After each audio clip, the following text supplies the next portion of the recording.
when I get back, water should be pouring out of there. I'm going to turn the water on and run back here and let you see that. And while that is streaming out, we'll take a look at that coupling fitting for you to see that there won't be any leaks on there at all if you install it right. Okay, that's coming up next.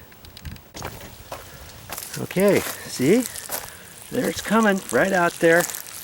And we look down here and look at that. There's no water coming out of that. If anything, there's a little water dripping out of that because that's been in there years ago on that coupling, but I don't really care about that.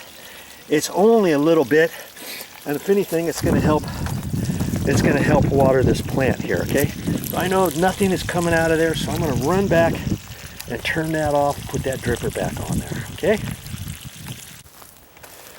Well, that's funny too. I could have just put the bubbler on there with the water coming out so that you would have seen how to do that.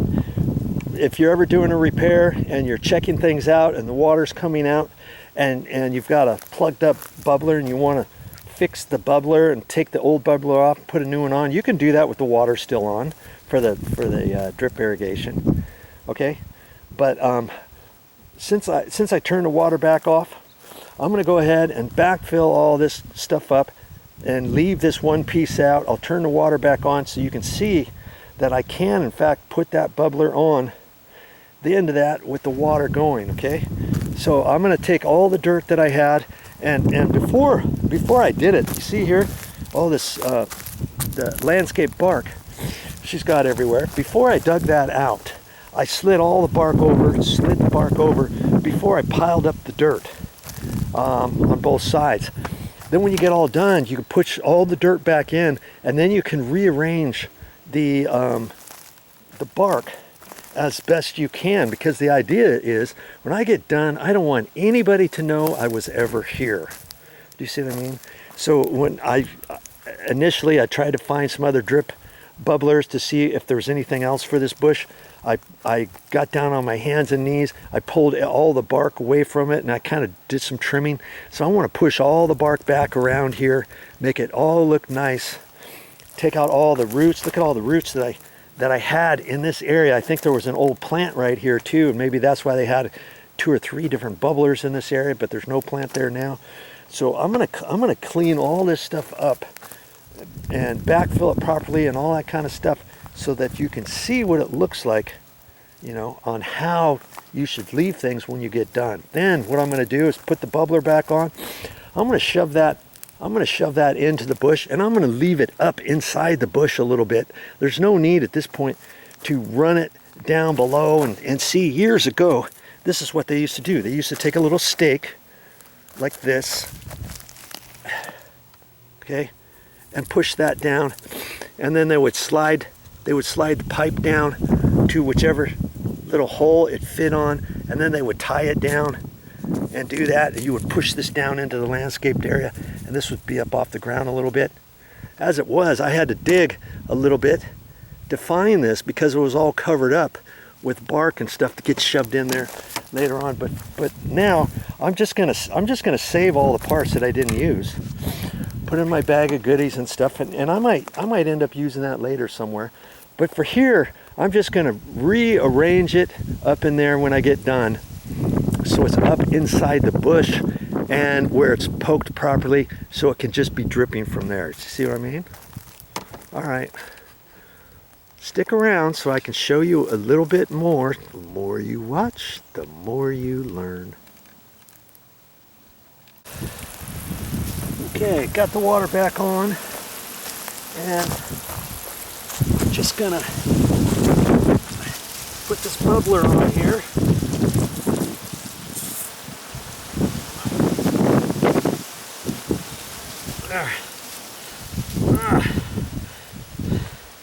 The pipe I used hasn't been used for a while. Now see, that's how a 1 gallon bubbler should work. Drip, drip, drip, drip, drip, drip, drip. See there? Okay. So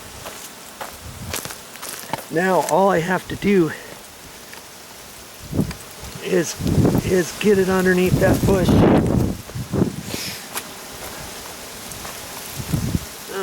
put my gloves back on.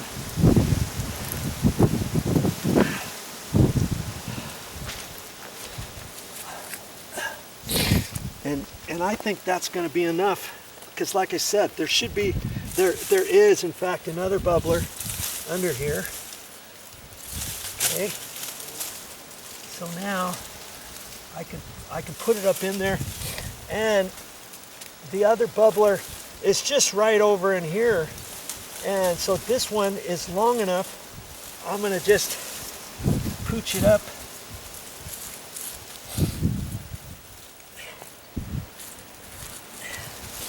And take another quick look at that, and it's up above everything. It's dripping fine, and I'm going to leave it.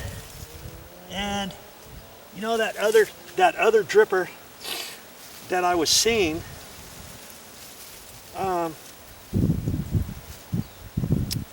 is not dripping any water, and it's an old one, and I don't know. I don't think I can get it to work. And I'm not even sure if it's hooked up to anything. I didn't dig the other pipe out further underneath here, because I was making the assumption that one was dripping too. I can look at this again if I need to, but where this pipe connection was, it was dripping slightly at the coupling. So I know a little bit of water is dripping there, not very much, and then the 1 gallon dripper is dripping underneath, and I put it on the other side. And it's going to kind of run this way, because this is kind of coming up at a slope a little bit. I think a 1 gallon dripper, and that should be plenty. Okay. Now, if you had a question for a bush that big, I think a 1 gallon is fine. But if you feel you want to put a 2 gallon there, you could. But I'm deciding against it. Okay, well, that's all I'm going to do today. And I still have this issue with this bubbler right here. You see that? That's probably a 2 gallon dripper, and it could be even more than that. And it's dripping right out here. And so next time I'm going to take a look at this other bush over here, see if it's got any water. Figure out what to do with that. I may have to relocate that over to there. And the funny thing is, it's not funny. I thought it was the wind. I turned the bubblers on. It's always good to turn your bubblers on and then check out your lines a little bit. See this bubbler line? It should actually be covered up. And isn't that cute? The landscapers, they put this little bubbler right there with the sprayer. They didn't have to do that. That would have been okay to just put a bubbler, a regular 1 gallon bubbler. Okay, but this is going up here, and you see here's one going to nothing, and it was probably once upon a time directed up towards the top of where the big huge redwood tree is, so then the water can go down. And you see here's another one of those old time bubblers, and it got snapped off. This one's been snapped off. It's not even, in fact, look at that. It's snapped off, and I'll bet you it's on a line that's broken somewhere. So lucky for me, it's kind of up high. So every once in a while you can check your bubblers, because you shouldn't have any exposed lines. Now see here's one of those flag drippers. It's right in the middle of nowhere. It should be either over there or it should be here. And I see an old, nope, I don't see it. Okay, so there's some more stuff I should do, but I'm hearing some noises, and it sounds like there's a leak somewhere underneath one of these bushes. You hear that noise? Listen to that. It sounds like it's right in here. And see, here's the pipe, and it's just going like full steam ahead. And that's something. I know it's coming off that pipe. You want me to, maybe I should spend a couple seconds here. I really don't have time to fix anymore, and I'm just curious now what is causing that. I can hear it. I'm not sure if you can hear it on the video camera or not.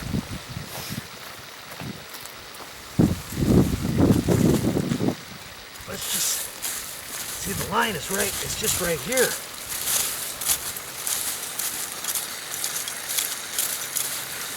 Come on.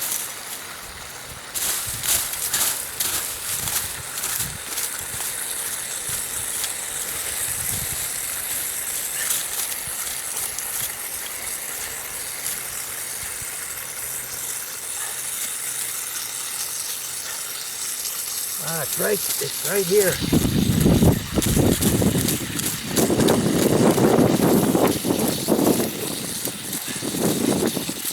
And it's facing down. Yep. It's right there. Isn't that something? And I was thinking when I was at the hardware store, should I get another coupling or not? I didn't get another coupling. You see there? Look at that. Yep. It's right at the bottom. It's right at the bottom of there. And if I had a plug, I could plug it. But chances are it's going to be best if I cut that out and put another slip joint connector in there. And the slip joint connectors don't cost that much. So it was only $1.15 or so at the store. Okay. So, isn't that something? It seemed like it was a pinhole on the bottom, and I'm feeling it. And it could be an old line that snapped off, and the little piece could be the tip of the coupling could be in there, and that's my guess. And so I believe I'm going to have to get another one of those couplings and put there. Okay. All right. Well, time for me to say goodbye. Hopefully you've learned some good stuff on this video series.